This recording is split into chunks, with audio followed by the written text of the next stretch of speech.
Welcome to the Catholic Culture Podcast, dedicated to the Holy Family. I'm Thomas V. Miras. Today I'm talking to Mike Aquilina about his multifaceted writing career from poetry to patristics to the blues.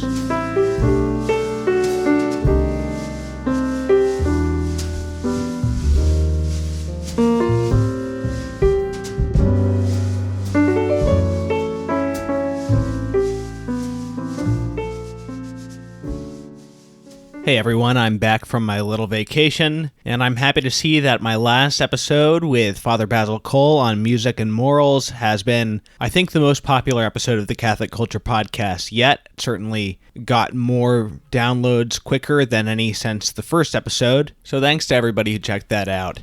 Just a quick reminder to everybody who enjoys the Catholic Culture Podcast, I highly encourage you to give the podcast a rating and review on iTunes or Apple Podcasts, even if those are not the apps you use to listen yourself. It's really helpful for other people to find the show. Also, you can donate to the podcast for as little as $1 a month at patreon.com/Catholic Culture Podcast, and for that you will get my daily prayers for yourself and your family, as well as the Catholic Culture Podcast soundtrack.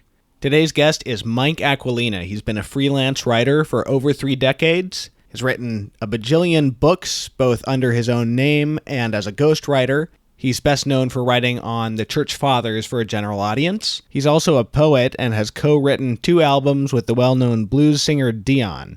Mike and I have been exchanging emails about this or that for a few months, and I thought it would be fun to have him on for a looser kind of episode than I normally do. I mean, I like this show to be a sort of mix between an interview and a conversation, but this episode is definitely more on the conversation side of things. We ended up talking about the craft of writing, about collaborating with others, whether as a ghostwriter or as a song lyricist. We also talked a lot about the situation of poetry in the 20th and 21st centuries. I had a great time talking to Mike. I think we have a really good rapport, and I think you guys are going to enjoy it. Mike Aquilina, welcome to the Catholic Culture Podcast. Hey, thanks for inviting me, Tom. I have a random question for you up front. I was listening to an old interview with you earlier today about your book on the hymns of Thomas Aquinas. And it was really interesting, and you had a lot of great stories, but something I've always wondered, and I wonder if you know the answer to this, a lot of the time when hymns are ascribed to certain saints, usually the saint just wrote the text. But in the case of Thomas Aquinas, do we know who actually wrote the music for those famous Eucharistic hymns? I don't know. I've never seen the music attributed to him anywhere. Right. And as a matter of fact, there's quite a controversy over the authorship of it. I'd say for the last half century or so, most people will grant that Thomas is the author of the Adoro Te Devote, but that wasn't the case half a century ago. There was a lot of argument. Over the text itself? Over the text itself, authorship of the text itself. It was a British author, F.J.E. Raby, who finally settled it, I think, and I think definitively. But as far as the melody goes, I just don't know. It's a beautiful melody. It's haunting. It gets into my head, and it stays there. I once heard the jazz guitarist Joe Negri do a beautiful, beautiful rendition of it. Oh, cool. At age 91. So it would be great if it came from Thomas himself, but I've never heard that. Right.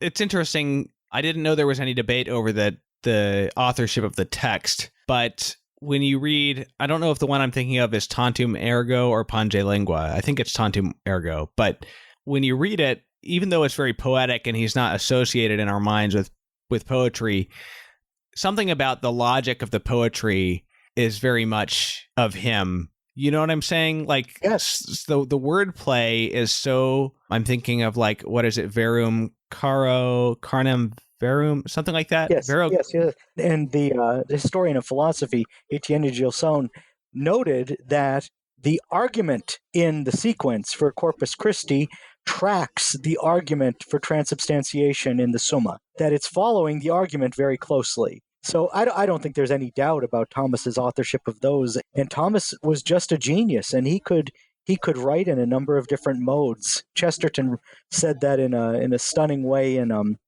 his book, The Damocks. Interesting. Speaking of poets being inspired by the sequence of things in Thomas Aquinas, I heard a talk by Father Joseph Katursky where he argued that, I think it was in Shakespeare's A Winter's Tale, that there's some part where these virtues are being named and that they're listed in the exact order that Aquinas gives them. So he was arguing that Shakespeare was familiar, at least secondhand, if not directly, with Thomas's account of the virtues, if nothing else. Wonderful. It's kind of interesting. Mm-hmm. So you have an association with blues guitarist and singer Dion, who many of the listeners may be familiar with. I was listening to some of the stuff that you had a writing credit on and really enjoyed it. Thank you. Did you have a hand in the music or just the lyrics? Well, both, really. Mostly lyrics, but the way we write is that we'll bat things back and forth. And if I start with a lyric, then he'll call me and he'll say, "Sing this for me." And of course, I can barely carry a tune, and I have to say an act of contrition before I sing in front of one of the first inductees in the Rock and Roll Hall of Fame, a man who was inducted for his vocal performance, So it's kind of crazy, this idea of me singing for him, but he's made me do it on occasion. Interesting. Yes. Yeah, I'm fascinated by that relationship between lyricist and composer because I can't write lyrics. I've tried to write lyrics for melodies that I've written and things like that. And it's like there's a total block.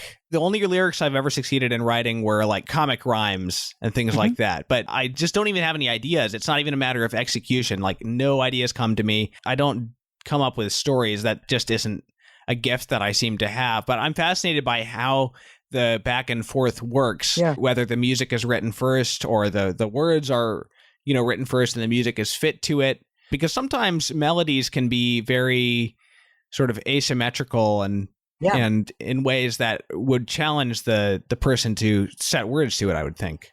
Well, the work I enjoy doing most is ghostwriting. I've done a lot of ghostwriting in my life. Writing books for experts who are not writers.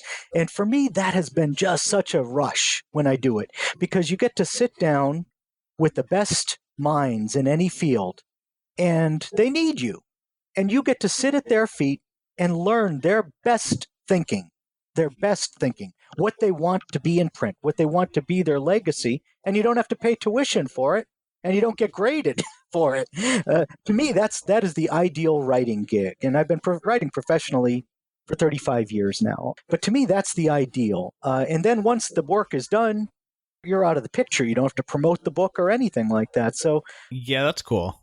Yeah. It's a great gig. Well, for me, writing lyrics, I was never able to write lyrics for a melody that I had thought up in my head. I play the piano by ear, but I play pretty badly. But I've kind of fiddled around with melodies and that kind of thing. But I was never able to come up with lyrics for anything that I had thought up.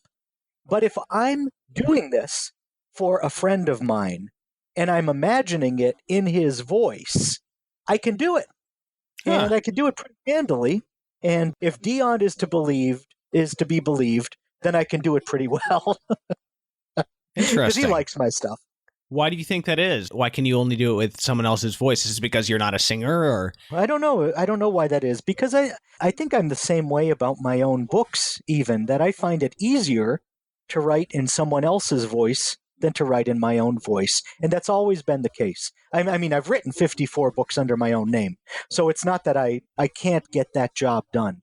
If I lean into it, I can get it done. And I have gotten it done. But I find it much easier and much more enjoyable when I'm writing as someone else. Really interesting. I think it's a species of fiction writing, actually, because you're writing in someone else's voice, even if you're writing a work of nonfiction. Oh, okay. That's interesting. So it's an imaginative exercise. Yeah, you're finding someone else's voice. I know that at least on a prose level, because, I've had the experience of being influenced by other people's styles. Mm-hmm. And, you can get into that thing where it's like, oh, okay, I'm going to write sentence structures like Newman or, whatever. Yeah. He's a name that comes up when I think of someone that I would love. All the people who I get into that rhythm with when I'm reading their stuff, they always seem to be like late 19th, early 20th century people. There's something about that period of prose nonfiction writing that seems to appeal to me. Yeah, I'm stuck in the 40s and 50s myself, but like who would be, in terms of style, who would be influences from that period? Theodore Retke looms kind of large in my in my style. Kenneth Patchen. I'm trying to think of others. To lean a little bit later, Wilfred Cheed had a huge influence on me. I read his essays in the New York Review of Books over and over and over and over again, wanting to write that way. And I'm sure that I ended up imitating him because that was the stuff that was in my brain. I just loved the way he put sentences together, and I loved the way he said seemingly all that needed to be said in 2,000 words. It just amazed me what he could pull off. Interesting. Yeah, I don't think I've read any of those guys, so I'll have to check them out. If you read Sheed, I recommend his collection of short essays called The Good Word and Other Words, his memoir about baseball, which is My Life as a Fan, and then his book about the Great American Songbook, which is The House That George Built. Those 3 books are stunning, and they're beautiful from beginning to end. Some of his other books were duds, but those 3 they just sparkle. I'm really intrigued by your career because you seem to have a hand in just about everything, and that's sort of how I see myself ending up as a musician and a writer and all these other things that I'm interested in. Whether I can make any money off them or not is another question. I wish you well in it, because you do a lot of these things better than I ever did, and I can see that just thanks. In what I've read and what I've heard you play. So I'm hoping it goes well for you. Oh, thank you. You're very kind. So yeah, I'm sort of interested in. Well, I'm not sure where to start, but I'd like to get a sense of your career. How do you get into ghostwriting? How does that? I can see how you become a poet, but how do you get your first gig as a ghostwriter? I don't remember how I got my first gig as a ghostwriter. I guess, I worked in the tech field for 7 years back in the 80s and early 90s, and then I was ghostwriting a lot. I was ghostwriting addresses by the executives in the company I worked for. Whenever they had to give an address at a tech convention, I wrote the address. Whenever our engineers were invited to contribute an article to a tech journal, well, I wrote the article, So I got used to writing about things I didn't know. I mean, and really relying on the knowledge of people who were much smarter than I was. So I enjoyed that. I got a kick out of it. It was a rush to see in some obscure technical journal for the AS 400 aftermarket an article that I knew I had written. So, I mean, that's where I got started. Eventually, I worked for the church, and then I worked kind of in the circles of the church. I would help bishops who asked for my help and other people who were close to the church, and that sort of thing. I've also written for politicians, for anyone who needs help and who I think is going to do some good in the world. That's really cool. I'm fascinated by commissioned work. I mean, as an artist. Yes. Because that's something that, it certainly still exists, but just the idea of writing like Bach for a specific purpose every week, and it's a job as a writer. We have that as performers, as musicians, but as writers, it's far rarer, or you don't hear about the people who are doing it. There's certainly people who are there writing for pop singers or whatever. Yeah. But at the same time, in the music world, there's more of a idea that maybe since the 60s, there's more of a premium on people writing their own material, at least when it comes to rock music. Sure. But, as far as the discipline of being a lyricist used to be its own separate thing. Mm-hmm. And there was a real craft in lyrics, even the silly ones, in the Great American Songbook and all that. But I'm just fascinated by the idea of being creative, but in a way that is at the service of someone. I don't know how to describe it, as someone else's project, I guess, is really interesting. Well, I think that's the modern idea of the artist. We moderns think of the artist as someone who's on a plane above everyone else and has this nobility that other people just lack, a certain something that sets the artist above everyone else and makes his thoughts gorgeous. And that's a modern idea. If you look at the way the medievals thought about art, it wasn't all that different from the way they thought about bricklaying or brick making or anything else. We have created this mystique around art that I think is artificial. It's and it's unreal, and it's a little bit silly, especially when you think about a lot of the art that we glorify this way and the artists that we glorify this way. In the past, the artist had to sing for his supper and earn his money that way. You did take commissions and you wrote on spec that way, and you didn't expect that anybody owed you a living.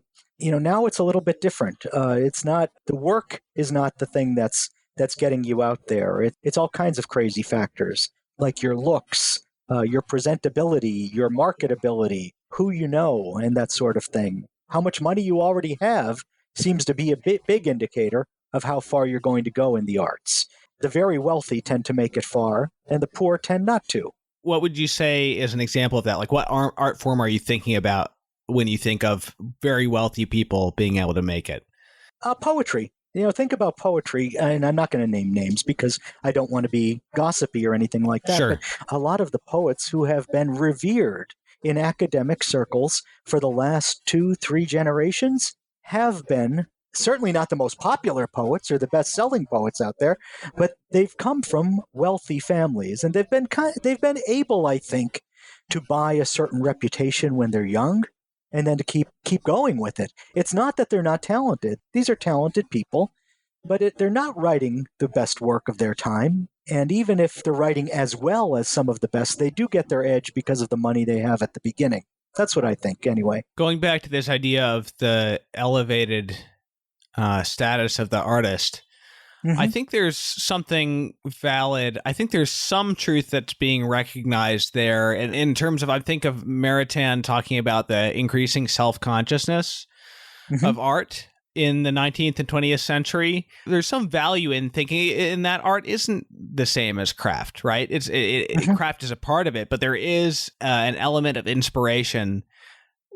I think ideally actually it should flow down into craft actually, but and just the everyday objects that we use. But what do you think it is that caused artists to sort of overshoot in that recognition and sort of elevate themselves in a way that ultimately did a disservice to the art?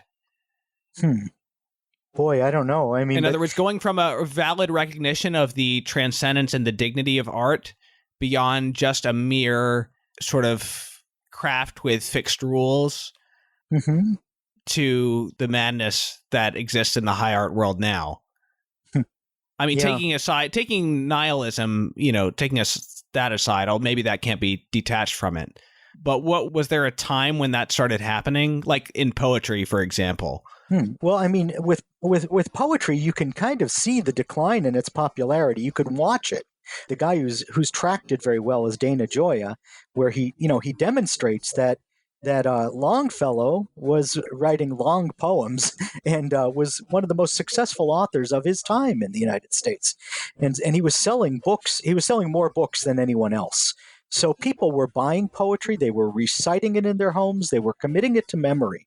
That was happening in the time of Longfellow. As late as the 1920s, you have Edna St. Vincent Millay, who's touring the country, filling stadiums when she does her readings. The last poet we have who occupies a position anywhere near that is Robert Frost, someone who's reaching common people with their works. Now, we can look at the sales and we can say that in the last 10 years, there's been kind of a new upsurge in sales of poetry because of people like Rupi Kaur, who are the Instagram poets. Yikes. But people will keep on pointing this out to you. They'll keep saying that more poetry books are being bought now than 10 years ago or 20 years ago, and this is why.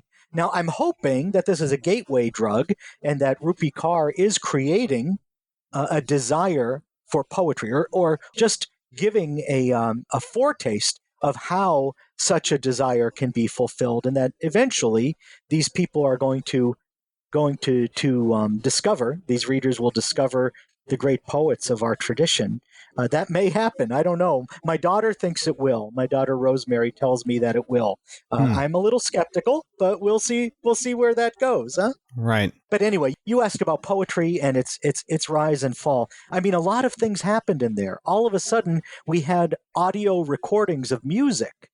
And that did change, I think, the appetite for poetry, because we started to look for poetry in music. That's why one of the best books on the Great American Songbook, I think, is a book called The Poets of Tin Pan Alley. It's taking those lyricists very seriously as poets, Ira Gershwin and Cole Porter and others, because I think they need to be taken seriously as poets. If we look at what's happening, that's occurring at the same time as the modernist revolution in poetry. And so the modernists are becoming more obscure. They're doing away with form. You're not sure what they're talking about. They're speaking in 4 different languages in an 18-line poem. They're becoming more obscure. They're becoming more elitist. And people like Ira Gershwin and Cole Porter are reaching the people with a catchy melody to boot. So there is a certain supplanting of poetry by popular music that happens with the advent of recorded music and movies. That's fascinating. I never thought of, I've thought of the effects of recorded music and the revolution that they created in music, but never in terms of its effect on poetry. But that makes sense. At the same time that all these avant-garde experiments are taking place, you've got this increased accessibility of recordings of verse in yes. musical form. Mm-hmm. It seems like the decline of the popularity of poetry, in a way, can almost be ascribed very simply to the decline of verse to a mm-hmm. large degree, right? It's almost as simple as that. And yet, I think that the new freedoms that were found in the modern period have some legitimacy to them. Oh, I do too. But what I'm wondering is, when those things are discovered, was it inevitable that became the standard and people just sort of went into the stratosphere and stopped learning craft because that was taken as permission for some poets to not learn the craft? Or what is it that would make poets turn almost entirely away from verse and from rhyme and live only in that rarefied atmosphere? That's a good question. The best practitioners of free verse are those who have served a great formalist apprenticeship. You think of Robert Lowell, who really started a confessional revolution. His early works are hyperformal, and even an author who's still writing today, Samuel Hazo, his early works are formal. He was a master of the iambic line, and he hasn't written in that idiom, I'd say, in probably 30 years now. But he's still, he's still writing. I know Sam, and I once asked him about that, what made him shift and that kind of thing. And he said, all the forms are still in there. And I think that that's true. He had made them a part of himself, and he was such a master of the rhythms of language and of our breath that he knew how to make it work. And even his most recent work that he's doing now at age 90, it continues to show that mastery of open forms. But I wonder why it would be that even for those who recognize the importance of the traditional craft of poetry, why that would be seen as merely a preparation for the freedom of, blank verse, or maybe not blank verse, free verse, I should say. Is that inevitable? Is that you think that most poets feel that way, or would they rather be writing in verse on some level, even if they don't feel free in the present atmosphere to do that? No, I think that many people don't follow that trajectory, especially since the rise of new formalism. De Gioia kind of launched the movement with his Can Poetry Matter essay back in the mid 80s, I believe. But not everyone has kind of followed that trajectory. Gioia himself hasn't. A.E. Stallings hasn't. You have other people who are writing in received forms today, like Ryan Wilson at Catholic University of America, James Matthew Wilson at Villanova. They're writing wonderful verse, and they're writing in the mainstream. It's appearing in the journals that publish poetry. They're not seeing it as something that they need to abandon. And I think that there have been many writers, especially since the 80s, who just continue writing in the forms. That what they do is they find new forms to experiment with and do wildly creative things that way. Right. Yeah, I had a friend who wrote a ghazal. Have you heard of that form? Yes. Oh, yeah. And I thought that was really cool. Just to get my narrative straight, I mean, in music, in classical music, there was this period when in academia, everybody was pressured to write what was called serialism or 12-tone music. I don't know if you're familiar with that, as opposed to tonal music. Was there anything like that in the mid-century with people with sort of traditional verse being looked on as passé, or was it more that just people just opted not to do that? No, I think that was the case. I think that people who went through the writing programs in the 60s and 70s and 80s will tell you that writing in forms was strongly discouraged, if not derided. And Okay. I had a wonderful teacher when I was at Penn State in the 80s who just had an allergy to end rhyme.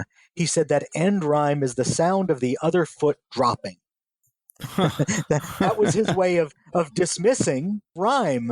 You know, he had an admiration for subtle rhymes that were within the lines, but he hated end rhyme. That's funny because I can understand what he's saying there, but of course it doesn't apply to really good end rhyme.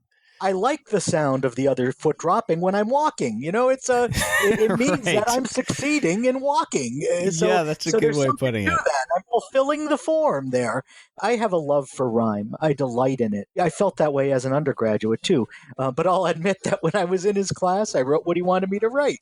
Interesting. When I read T.S. Eliot, I may not always understand what he's saying, but there is sort of a zing to the sound of it.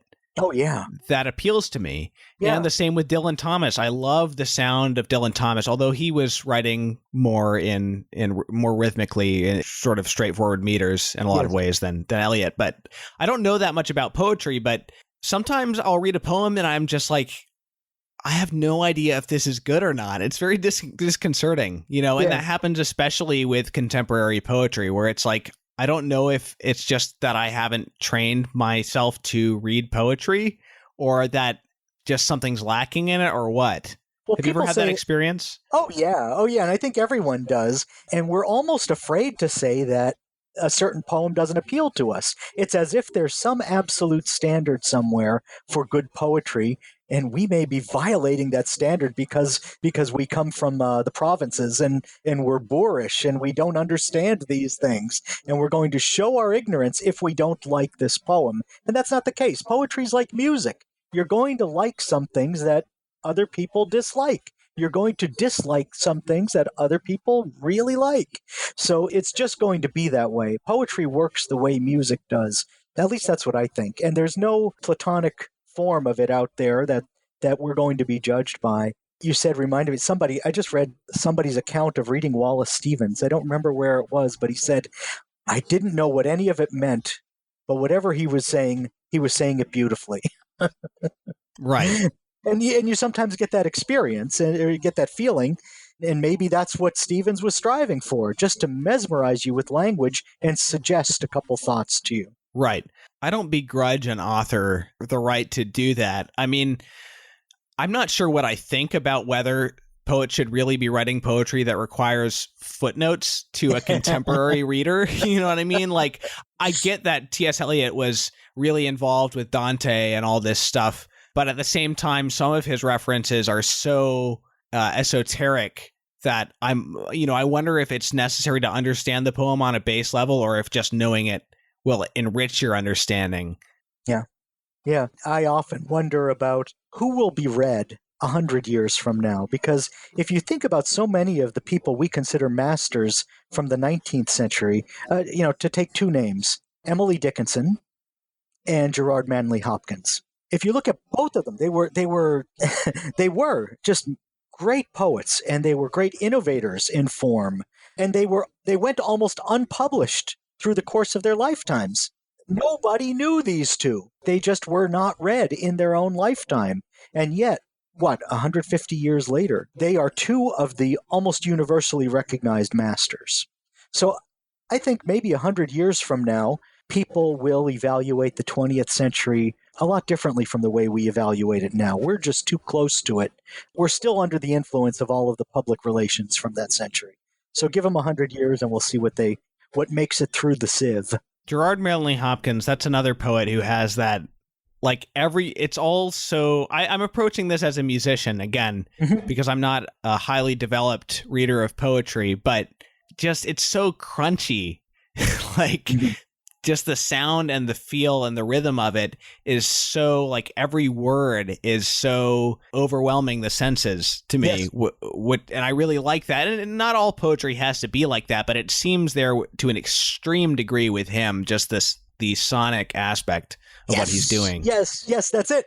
There's a great essay written back in the 1930s by Louis Untermeyer, who was not a Catholic. He was a Jew.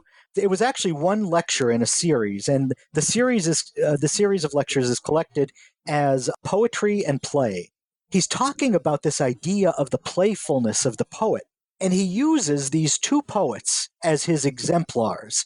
He uses Hopkins and Francis Thompson, another Catholic poet, these two Catholic poets, as people who could just relax in the Lord and just be who they were and have fun with the words. It's like they were little children writing this exuberant work and just having fun with it, rhyming wantonly, just playing on words all through it. So he talks about The Hound of Heaven, which is a long poem, a beautiful poem, and it's just rollicking. You just get caught up in its rhythms. And he talks about Hopkins the same way. And I think there's something to that. And those are two poets who really show us how to have a good time with language. You are a full-time writer, correct? Yes. That's basically all you do. You do speak as well. Yeah. But you don't teach, right? Right. Have you ever taught? I taught one course in patristics this year for deacon candidates in my diocese. That's the only time I've ever taught. So I'm very interested in what's sort of like the balance of your time. What does a day look like for you? Is it always different because you're working on different projects? I'd say it's always different, but every day is reading and writing and doing a lot of both. Yeah, that's really appealing. Yeah. I have a good time doing it. Yeah. And I like it because you're always learning and it's always challenging. I have not reached the point yet where I find this easy. So yeah, and at the same time, you're running a business. You're booking your own flights. You're doing all these things. You're paying your own taxes and doing your own medical benefits. So there's a lot involved in just writing for a living. I have a very supportive wife. She's wonderful, and she makes it possible. Now, you went to college for poetry, correct? Right. And how did you get into the Fathers of the Church? Well, when I was an undergraduate, I did an independent study on Gnosticism. Elaine Pagels had just written her popular book on the Nag Hammadi Library. And so I found this interesting, curious thing. So I did an independent study with the religious studies prof there at Penn State. I enjoyed it. I kept kind of reading around in the Fathers. Irenaeus figured largely in my independent study. I would read around in the Fathers, but I worked in advertising for 3 years, and then I worked in the tech field for 7 years. And then I edited the diocesan newspaper here in Pittsburgh for 3 years.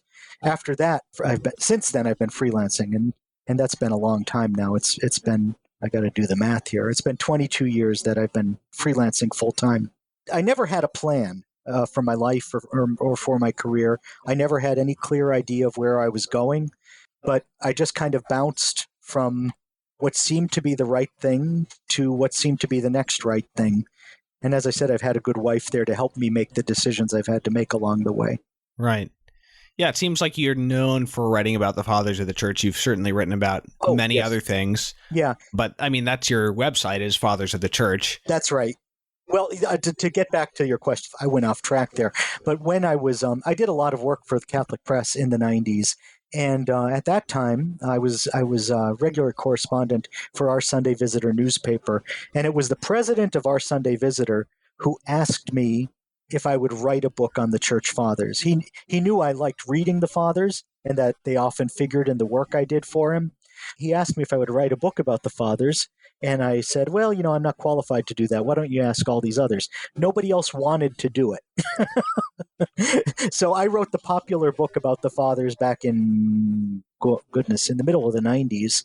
And it ended up being my best-selling book out of all the books I've written. And it still does well for me. It's used as it was not written to be a textbook. It was written so that my junior high son could read it. He was my testing ground for all the chapters in that book. But it's used as a textbook today. It's widely used as a textbook. So it's in its third edition now, and it still does well for me. You have an approach to writing, and I say this not having read most of your books. I mean, I've read part of the one you had your publisher sent me, which was A History of the Church in 100 Objects, which came out last year, which you co-authored with your daughter, Grace, correct? Yes. But I get the impression, just looking at your bibliography, that you are a popular writer of a sort. And I mean that in terms of the way you approach your writing. Mm-hmm. And yet you bring things to the table that are a fresh way of organizing the material so that somebody who might already know about it from another source can still benefit from it. Does that sound right? Well, in the work I do, I am utterly dependent on the labors of academics who are operating at the highest level, doing the research and breaking new ground. I'm utterly dependent on their work. I would much rather that they wrote popular books, popular presentations of their work, but they're not prepared to do that. That's not their gift. That's not their skill.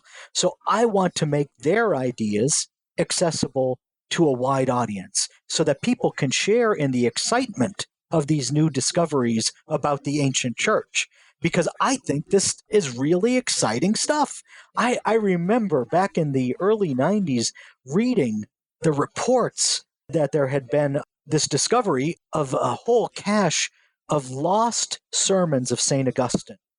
Wow, what a find. I remember reading the news coverage of it and getting so excited and reading these little snippets of the homilies and wanting to read them in their entirety. So I want to cause that same sensation. I want to cause that same experience and that same level of interest in the readers that I have. I often say that I'm writing the books that I need to read. Yeah. And yet, a book like A History of the Church in 100 Objects, I think, has an appeal beyond just a sort of popular audience. In other words, people who have some education in early church history might still really enjoy and benefit from that book because of the concreteness of the way you approach the topic and because of the pictures and things like that. Well, I do try to be accurate in my presentations. I do try to be scrupulous about documenting things and about giving credit where credit is due. And I've had the great pleasure of having my work praised by some of the giants in the field, the men I most admire. So I mean, it is what I strive to do. I want to reach people with this work that would otherwise be inaccessible to them. So how did you get involved with Dion? I met him a long time ago in Italy. He and I were both speaking for a pilgrim group that was over there. And he gave his testimony about his conversion and that sort of thing. And I just got to know him during those 10 days we were together. And so we stayed in touch afterward. And my brother lives not far from him. So whenever I visited my brother in Florida, I'd visit Dion too. So we stayed in touch. When he decided to write a memoir, he asked me if I would work with him on it. And I did. And we produced the book Dion, The Wanderer Talks Truth, which came out a while ago. And after we finished the book, one day he left a message on my answering machine. And it was just something, I want to sing a song with this line in it. He recited the line. And he said, I think you're going to write that song. Go ahead and write it. So it was kind of a dare. And of course, he knew that I would respond to a dare. And I did. I wrote something, and he really liked it. He was very complimentary. And then he said, I've always wanted to do a song about Robert Johnson, the bluesman. And I love Robert Johnson. So I wrote a song about Robert Johnson. And then we were off and running. He had been in the studio recording an album of covers, and he decided to do an album entirely of originals because we were having such a good time producing all this music. So that was a rush for me. I was the nerdy kid all the time I was growing up, and all of a sudden I was the cool guy who was writing lyrics for The Wanderer. So it was pretty cool. So we worked on that album, which turned out to be Tank Full of Blues. Tank Full of Blues. And then we just kept writing music until there was enough for another album, which was New York Is My Home. And the title track he did with Paul Simon, which was a real rush for me. And it was used in a lot of unusual circumstances and that sort of thing, because it's that kind of song, a love song to New York. So that was pretty cool. And we're still writing music today. We certainly have more than an album's worth of music finished. So we'll see when he gets the bug to record again. Talk about one of the great lyricists, Paul Simon. Oh, yeah.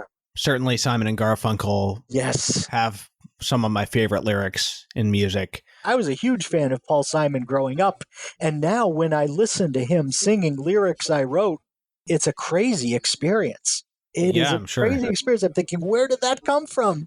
That is so cool. Did you get to interact with him much? One time, he sent me a text message by accident. That's it? That's it. So your involvement was more on the writing end. You didn't have a hand in the production, really? No. As a matter of fact, Roy Halley produced it, which was another rush for me. Who's Roy Halley? Roy Halley was a great producer and has been producing Paul Simon's records for a long time. He's the producer of Graceland. Oh, okay. I mean, what more do you need to say? Sure. So yeah, Roy Halley did it, and I think Jimmy Vivino was the executive producer. So it was kind of an all-star thing. I was so excited to have my work associated with artists I admire. Have you been mainly a blues guy, or what kind of music have you enjoyed throughout your life? Boy, when I was growing up, I loved Steve Winwood in all of his different manifestations, from Spencer Davis through Traffic, through Blind Faith, and then on his own. I just thought Steve Winwood wrote melodies that were gorgeous. I love his melodies. Lyrically, not so good, but his melodies are gorgeous. I love him. I was a huge Paul Simon fan from way back, but it became an almost religious commitment with Graceland and Rhythm of the Saints. Those two albums, I think, are just beautiful. I was a big fan of Led Zeppelin while they were around, and trying to think what else. I used to listen to Neil Young and his various associations. And I think we've talked about how we both like Steely Dan, haven't we? Oh, yeah. And how could you not admire Steely Dan, their musicianship and their songwriting? Certainly interesting lyrics. Not always very uplifting, but usually pretty clever. Mm-hmm. You have to do some work. There's a song I was listening to in particular recently called My Rival. Do you know that one? No. From Gaucho? No, I'd probably know it to hear it, but it's not ringing a bell right now. Yeah, it's very cryptic, but I think it's about a father who has a baby, and then he starts resenting his baby for taking his wife's attention away from him. And he keeps singing about his rival, and sort of, it's all indirect. You never hear exactly what the song is about, but that's my best guess. That's what a lot of people think. It sounds like Donald Hall's poem, My Son, My Executioner. Oh, I think I've heard of that. I don't know if I've read it. Yeah, it's the same thought there. So who are some of your favorite lyricists? I'm a big fan of the Great American Songbook, and I love Cole Porter. I think he's about as good as it gets. I love Ira Gershwin. And one of the essays that really made me want to be a writer was something I read when I was about 9 years old. And it was an essay by Oscar Hammerstein Jr., and it was Where the Song Begins. And he talked about the process of writing. And I remember I was just a little kid, and I had my brother's high school English textbook open. And I remember reading it and thinking, wow, these ideas are so cool. I want to do what this guy is talking about. So even though I didn't follow through and become a lyricist, from when I was young, it did make me want to be a writer. So Oscar Hammerstein, too, I'd put on that. What about from the second half of the 20th century, the rock and modern pop era? Paul Simon. He's the lyricist I most admire. His lyrics really do approach poetry, but they function as lyrics. They never get in the way of the song. Great. Yeah, I'm trying to think who I like. I would name him as one of the best. I've listened to more Simon and Garfunkel than his solo work, but certainly what I've heard of his solo work as well, I like. Well, Start with Graceland and Rhythm of the Saints. Those two, I think, are the high points, but also his most recent album is up there too, I'd say, and that's Stranger to Stranger. Okay. And besides that, if you Great. buy the deluxe edition of Stranger to Stranger, you get New York is My Home. Right. Cool. Written by yours truly. Another band, I kind of like Tears for Fears lyrics. I don't know if they're great or not, but I like them. Well, they arrived at just about the time I disappeared from the pop culture scene. As a consumer, right. When I was an undergraduate, I had to work a lot to put myself through. So I was always either working or doing homework. So I kind of disappeared then. And then as I started my career in publishing and even early on advertising and then in the tech field, as I said, my work took up all my time. I just kind of checked out of popular music at that point. And I know I've missed a lot. My kids are trying to get me caught up, and sometimes they succeed. Yeah, there's another band I was catching up on recently that was a childhood favorite of mine that my older sisters had made me a tape of some of their songs, and they're still around, but they were maybe started in the late 80s, called They Might Be Giants. Have you ever heard of them? I love them. Yes. As a matter of fact, they're one of the few concerts I've been to in the last last 20 years. My son's a big fan, and my wife is a big fan. So yeah, my son dragged me to a show. Boy, it must be about 15 years ago now. It was a blast. I love them. Yeah, they have great lyrics. They're really very clever. Very clever, and with a certain level of profundity. I mean, Dawn Eden just recently did an interview with them that was good. It was really good. She talked. Dawn Eden interviewed them? Yes, in Wow. Angelus magazine. If you're not subscribing to Angelus, you really need to. Wait, Dawn Eden interviewed They Might Be Giants in Angelus? Yes. Wow. Dawn is doing regular music interviews for Angelus, and they've been wonderful. Wow, that's really surprising. I didn't associate them with Angelus. That's very cool. Yeah. Yeah, the song I listened to when I was a kid, I mean, they had this sort of macabre sense of humor that I really appreciated, That's what Dawn talks to them about. Yeah. There's a song, Birdhouse in Your Soul. Yeah. Great song. And I don't think I realized that was sung from the perspective of a nightlight until I was an adult and came back to it. At least that's what I think it is. I don't remember it well enough, but it's a great tune. I do know that. And I can hear it playing in my head right now. Because like one of the verses is about his ancestor being a lighthouse. And there's this chorus is something like Blue Canary in the outlet by the light switch or something like that. Anyway, it's a great song. People should check it out. But I also like them musically. They have great, interesting chord progression. Some of them are almost classical sounding. Mm-hmm. Yeah. When they played in Pittsburgh, they always start their shows by performing an imitation of some group. And when they were in Pittsburgh, they did a song that they wrote in imitation of Yes. Now, cool. The members of Yes are seriously good musicians. Right. They produced something that sounded just like Yes. It was a song called Trees. And I think just about the only word in the song was trees, but the rest of the music sounded just like Yes. I'm amazed by their skill. Wow, that's awesome, because Yes was one of my favorite bands in high school or my late teens. Mine too, and I probably saw Yes and Todd Rundgren more than any other groups. I used to go to a lot of shows when I was a teenager, but Yes and Todd Rundgren I saw probably at least 3 or 4 times a piece. Yeah, I tried to see them a couple of years ago in Maryland, and it was an outdoor show and it got rained out, so they only played like 1.5 songs, sadly. Oh. Another band that I liked the lyrics even when I didn't understand what they meant, but they just sounded good to me. And I remember when I was in college, at Christendom College, my freshman year, I was the arts and culture editor for the student newspaper, and I wrote an article about their album Close to the Edge. Do you know that one? Oh, yeah. Yeah. And it's sort of about a spiritual journey, the song. And I remember the line "not right away," which is repeated throughout. And I don't know, it made me think of Augustine for some reason. I don't know if that they were thinking that at all. But yeah. But I can see that. See that. I love, right now, I love their third album best. And that's the one I play the most from Yes. Which one is their third? I think it was called the Yes album, and it had Oh, Yours Is yeah. No Disgrace and Yeah. yeah. Cool. Mhm. Well, that's good. I was just talking to Carl Olson on Twitter, Oh yeah, and he runs a site that's like a progressive rock review site. I did not know that. Yeah, it's him, Bradley Berzer, and another guy. It's called Progarchy. Yeah, they're all prog fans. Yeah, I guess so. Yeah, he's a huge jazz fan as well. Carl Olson is. Excellent. Well, Mike, it's been really fun chatting with you. Great to finally speak to you.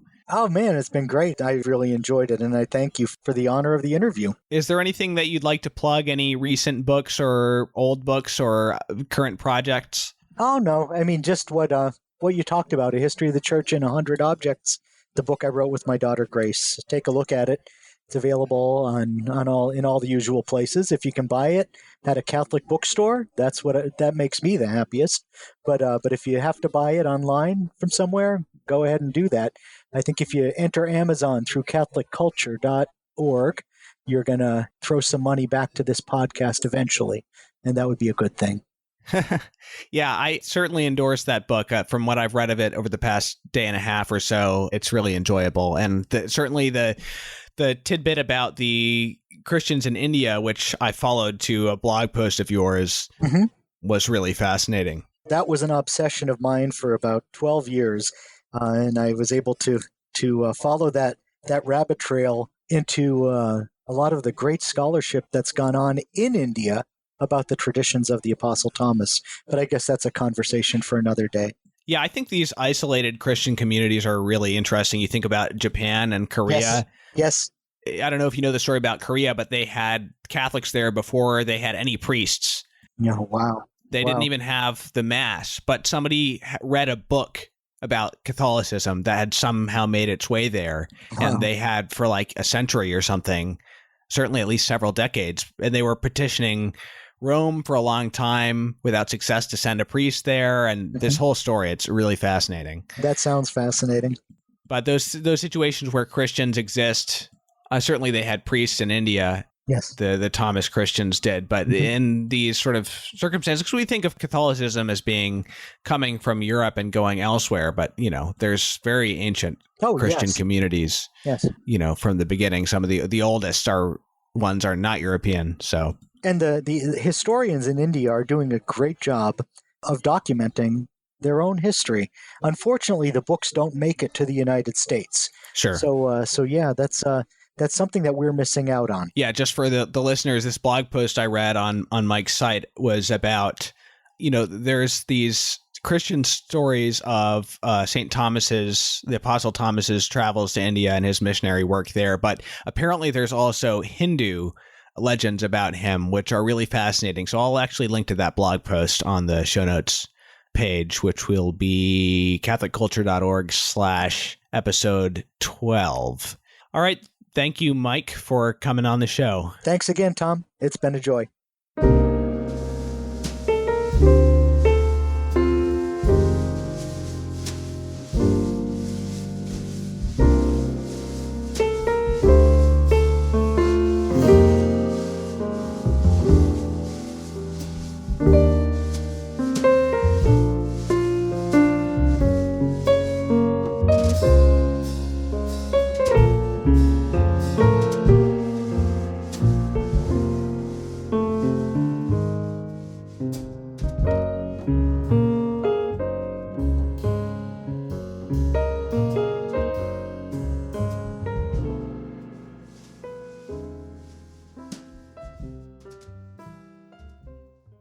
Since Mike is well known for writing about the Fathers of the Church, I thought I'd give you 5 little nuggets from Clement of Alexandria.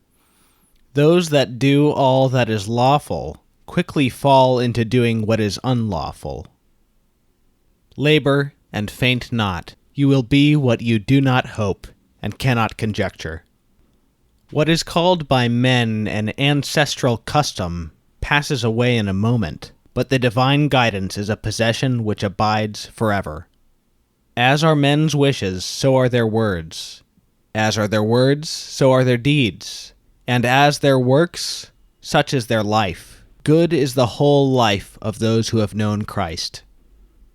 And if what belongs to friends be reckoned common property, and man be the friend of God, for through the mediation of the Word has he been made the friend of God, then accordingly all things become man's, because all things are God's, and the common property of both the friends, God and man.